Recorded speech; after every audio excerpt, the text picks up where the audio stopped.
Welcome back, everyone. For today's video, we are going to be taking a look at the 10th and final round of the Norway chess tournament being held here in Stavanger. Now, going into the final round, Magnus is holding a half-point lead over Gukesh, and I am 1.5 points behind Magnus. Now, Fabiano is also in the running if he were to beat Gukesh, but it would require some luck in order for him to win. So focusing back on my situation, I'm in a very tough spot because I need to win with black to have a chance to potentially make a tiebreaker, and I'm playing against Wei Yi, who might be struggling but remains a very strong competitor. So I have black against Wei Yi, and the game starts out with the move e4, and I decide to play the move e5. Now, I could have tried to play something a little bit more aggressive, but without saying too much, I'll just say that I had a certain surprise prepared for if Wei Yi had played either knight f3 or d4 on move 1, but trying to reinvent the wheel in multiple openings in a limited amount of time is simply too much to ask for. So Wei Yi goes e4, I stick to my guns, I play very solid with e5, we get knight f3, knight to c6, and now Wei Yi plays the move bishop c4. Now this, of course, is the classic Gucci piano. I was maybe expecting Wei Yi to play something like a 4-knight Scotch with knight c3 and d4, or Spanish with bishop b5, but this wasn't a huge surprise. So I go knight f6, Wei Yi plays d3, and now I play the move bishop to e7. We get castles, I castle, rook to e1, d6, and now Wei Yi plays move a4. Now, those of you guys who have been religiously watching my recaps throughout the tournament, you'll probably recall that this is the exact position I had in the third round in my fateful game against Gukesh Domaraju, the current world chess champion. Now, in that game, I played the move knight to a5, and now that the tournament is over, I will give you guys a little bit of insight into the elite grandmaster mind.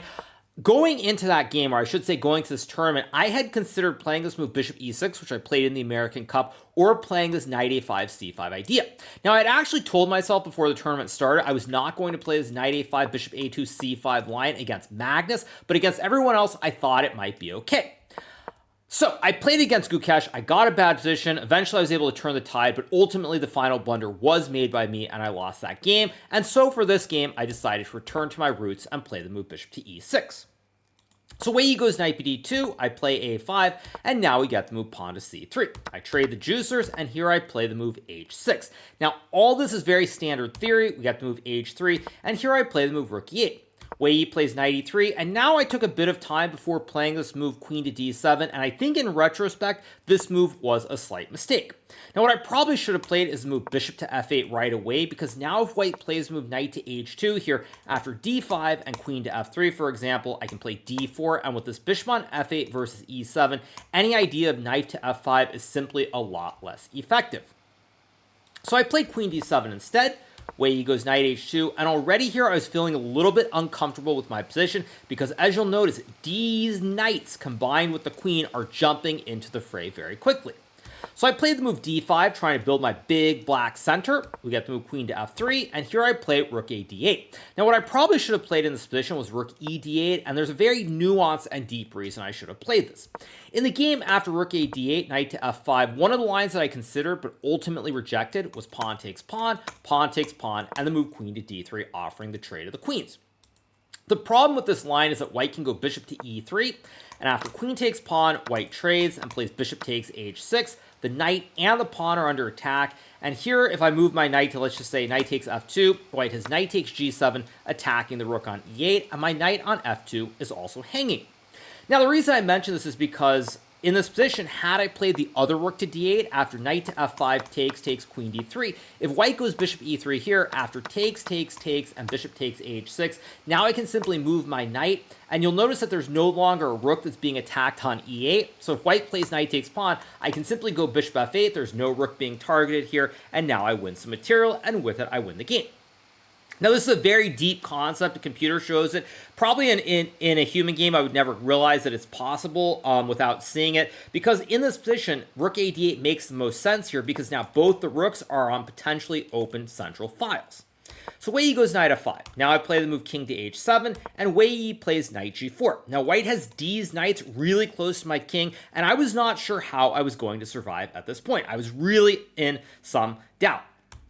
So I trade the knights. Wei takes back. I play the move f6 here. And this is a move that I didn't really want to play, but the big issue here is if I play a move like bishop f8, after the move g5, white is ripping open the h file, and eventually with king g2, rook h1, and queen h5, this is going to be a disaster. I'm going to get cooked really hard and lose this game without a fight. So I go f6 trying to stop Wei from playing g5, and now he plays the move g3. Now here I spent quite a bit of time before playing this move bishop c5, and honestly I was very, very proud of my play in this middle game because it would be very easy here to collapse and lose because white is this great knight. It'd be easy to play bishop f8, king g2, and something like knight e7, and now after rook to h1, takes, for example, feels like white is going to be attacking very, very quickly on the king side. It's kind of funny that the computer still thinks this is okay for black. As a human, this looks horribly dangerous, and I thought I would just lose very badly. So I played bishop c5 here. Wei goes king g2, I trade, and now I play the move queen d3. Now, when I was calculating this move bishop c5, I had to see a line that I'm going to show you guys in a second, which was 5 moves in the future. So after king g2, I trade, I play the move queen to d3, and Wei goes bishop e3. I take, and now he plays the move knight takes bishop. Now, the line that I had to calculate all the way back when I played bishop c5 was this line with rook to e3, and after... I believe, queen to d7, rook to h1, knight to e7. The line that I had to make sure was okay here is that white could not sack the horse, because after takes, rook takes h6, takes, queen f6, knight g6, and now rook to e1, trying to lift the rook here. Apparently, king h7 actually is winning according to the computer. I did not see that move. Actually, did I see that move? I forget what I saw. Yeah, I saw king h7, rook to h1, king g8, and if white goes rook to h6, I have knight to f4 here, checking the king. If white takes, I take back, and then I win the game. Same thing with king h1 and rook to d1. But all of this line, this whole sequence, I had to see this when I calculated bishop c5, and that was not easy. So I was very, very pleased with myself that I calculated correctly. And when Wei took back with the knight, and I was able to play knight to e7 here, I thought that the danger was gone, because now with only knights on the board, even if white has one square, there simply is too little material for white to mount an attack on the h file. So Wei goes rook d1. Now, Wei did spend a lot of time on the next couple of moves here, like rook d1 and now knight to d5. I was starting to get a little bit optimistic here due to the time control with no increment, thinking that maybe, just maybe, I could find the miracle and win this game. So I trade the knights, and now I play the move queen c4. Now here, Wei again went into deep things, spending 15 minutes on this queen f5 move. I expected him to play queen d3, and after takes, and something like e4, rook to d4, and then rook to e5, I thought the game was very close to a draw here. And so I was kind of hoping Wei would not do this. So when he went queen f5, I started again to get optimistic, because I sensed that my opponent was trying to keep the game going to maybe win the game, which of course would mean that I will get chances as well. So I go king g8, and now Wei plays the move queen g6, and this is where I play the move rook e7 after a 10-minute think. Now here, I'm in a golden situation. I'm up 40 minutes on the clock. Wei is getting a little bit low on time, and I'm really looking for any way to keep the game going. Now initially, one of the lines that I saw was queen takes pawn, getting greedy, but after rook to h1 and the move rook to e7, white has this nice tactic with g5, similar to the game, by the way, because if white were to capture here, after queen takes rook, check and king to f8. Black's king is very safe here. Important to note, you don't go to f7, because then white would sack the rook, and after king takes queen f5, it's uh-oh spaghetti-o time. The king is getting checkmated. So I saw this idea of queen a4, but then I realized that white can go g5, and after pawn takes pawn, rook takes pawn, queen takes rook. There's simply a repetition here. White will just make the draw. If you block, you get checkmated in 2, so the game ends. So I saw this variation. I was in vain really trying to make it work, but when I realized that it did not work, then I thought, okay, don't take the pawn. Play rook to e7. Try to keep the game going. So Wei plays rook to e4, and now I play queen c5. Now, you'll notice from the evaluation bar, computer thinks this is dead equal, but I'm going to be honest. Around this moment when Wei played rook to e4, I started having the delusions of grandeur, thinking that I was about to win this game because I had miscalculated the very critical line which occurs next. So I played queen c5. Wei goes rook to h1, and I actually thought in this position after queen c5 I was going to win the game, because when Wei played rook h1, I thought that I could play the move rook takes pawn, and after rook takes h6, I thought I had rook to d2, attacking the pawn on f2 with the queen and the rook, and it's all over. If white goes queen f5, you take the rook and win the game. If white goes check, you go over, check king f7, white's done. White cannot guard the pawn on f2. Now, I didn't come really close to where I almost made the move on the board, but I was seriously considering rook d2, and then to my horror, what I realized while I was calculating this rook takes d5 line is that after takes rook d2, queen to h7, king f8, white has the move rook takes pawn, sacking the rook, checking the king. After you take, there's queen h6, checking the king, but much more importantly, collecting this rook on d2, and just like that, white is up a pawn, and white will win the game. Now, this, of course, really highlights how stressful and how difficult chess is, because had I had that oversight for a second and missed the tactic, I would have turned a great tournament into a disaster in this last round, just because of one mere move, one moment in time, which would have cost me completely. So I did want to point that out because a lot of people, I think, don't realize just how important these little moments are in a chess tournament at the top level. One mistake, and just like that, you can ruin it. Now, luckily, I did realize that there was this tactic, so I played the move king to f8, and now Wei Yi plays g5. Again, the only move here. If white were to go c4 after c6, maybe white's still okay with some g5 idea, but it's getting very dangerous, and black will have chances to win the game. But Wei Yi plays g5 correctly. I have to take. I can't recapture this with this one because then rook to h8 would checkmate the king. So I take with the f pawn, and now Wei Yi sacks the rook. And after takes, I have to basically agree to a draw by repetition. If I block with the rook, there's queen f6, and I can't guard both the towers. If I go king g8, white takes a pawn. Again, can't block, so I lose the rook. This would also still be a draw after queen to f6, king 8, similar to the game. But why would I ever want to give away this pawn on g5, giving the rook more scope? So I go king to e8, Wei Yi checks. I go king d7, he checks. I go king d6, he checks. And now I go king d7. Now, I could have played the move king takes d5, and white has nothing better than the move c4, sacking another rook, and after takes, check king d4, white simply has to make a repetition with the queen going back and forth. I will be honest, I initially wanted to play king takes d5, but then I thought, I'm tired, it's been a very long, tough game. If I overlook some little thing here, which is possible considering the state of mind I was in, then I'm going to lose the game. And why would you ever want to do that versus just making the draw, especially when there's no upside? Like, there's at least a repetition with c4, queen f3, if not some kind of weird checkmate with the king in the middle of the board. So I go king d7, and the game ends by repetition here. Of course, if I go king e8, queen g6 would lead to the same thing. Rook f7, white will take and then win after queen h6 because now the rook is super active, so I can't do that. So ultimately, it ends peacefully here after king d6. So the classical game ends in a draw. I will say that overall, I was happy with my play from the opening, but I had this sense, because during the game, I thought that this rook takes d5, rook d2 was winning, and I started having these delusions of grandeur. I was a little bit disappointed at the end because I thought I had let an opportunity slip. Nonetheless, it is a good result. This means I end the classical portion with a +1 score, I gain a couple of rating points, and I further cement my status as the world #2 player. All right, now as this is Norway chess, this means, of course, that there is going to be the dreaded Armageddon once again. Now, in a lot of the Armageddon games thus far, I've gotten good positions before collapsing towards the end of the game, but this game has a little bit more importance because Fabiano was winning his game at the time against Gukesh, meaning that in order to secure third place or tie for third place, I must win this Armageddon game and get the half point, or else I will finish in fourth. So Wei Yi opens with e4, e5. We get the bishop's opening with bishop c4 and d3. I play c6, d5, building the big black center. We get bishop b3, and now I play the move a5. Wei Yi goes a4. I play bishop b4. We get c3, bishop d6, and now Wei Yi trades and plays bishop g5. I go bishop e6, guarding the pawn. We get knight to a3. Here I play knight c6, knight b5, bishop b8, queen to e2, and now I play the move h6. Wei Yi goes bishop h4, I castle, and here Wei Yi castles his king to the queen side. Now this position is very dynamically balanced here. The kings have been castled to opposite sides. I do have a big black center, but it's very difficult to push the p forward. So here I play the move rook to e8, Wei Yi goes rook e1, and now I play the move d4, trying to force a trade of these light square bishops. Wei Yi plays queen c2, I trade on c3, I trade on b3, and now I play the move queen d5. Now, you'll notice here that I'm spending a little bit of time. I will say in these Armageddons, I've really struggled with my time usage. I've either gone way too fast or way too slow. In this game, I was simply trying to keep it going. So we get king b2.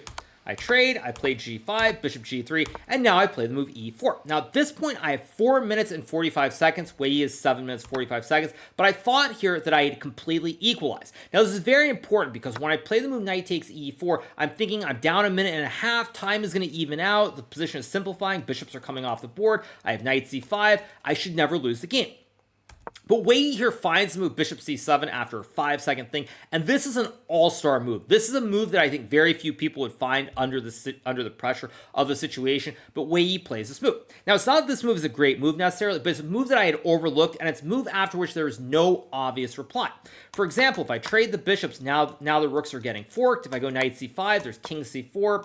Let's say I trade and go rook c8, takes, and king b6. White is actually winning in this position because of this active king here with the 2 pawns that are going to roll up the board. So I'm going to be in bad shape. So this move puts me in all kinds of trouble here. I play the move rook to e6 after a 2.5-minute think. This is simply using too much time.